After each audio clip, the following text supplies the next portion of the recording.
Isang magandang araw mga bossing, mga madam. So, na-miss nyo ba? Ngayon lang kami makakapag-review uli ng isang project bike na natapos natin. So, ngayon lang tayo uli may nagpagawa sa atin uli. So, pero marami na mga abangan na meron pa tayong mga palabas na project bike. So, ito yung natapos natin ngayon.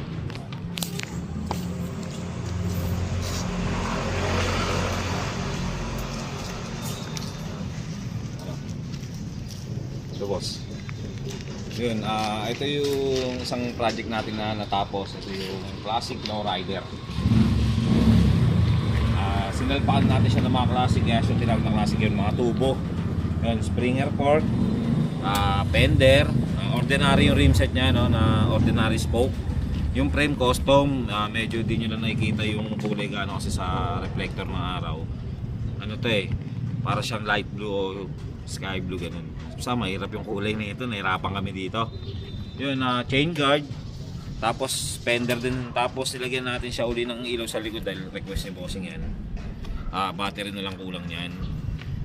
So, meron din siyang bell, side mirror. Kung tatanungin nyo, size 20 to na lowrider bike, size 20. Yun nga, kung gusto nyo ng mga ganitong bisikleta o iba-ibang design o anong bansa kayo gusto nyo ipadala dyan, pwede natin ipa-ship pati mula international. Yun, maraming salamat sa palagi sumusuporta at nanonood sa amin. Kita-kits tayo soon. Big shout out nga pala sa 536 Banda.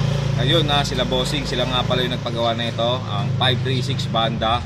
Like nyo yung page nila, 536, lalabas na yon. Solid yung mga tugtugan nila.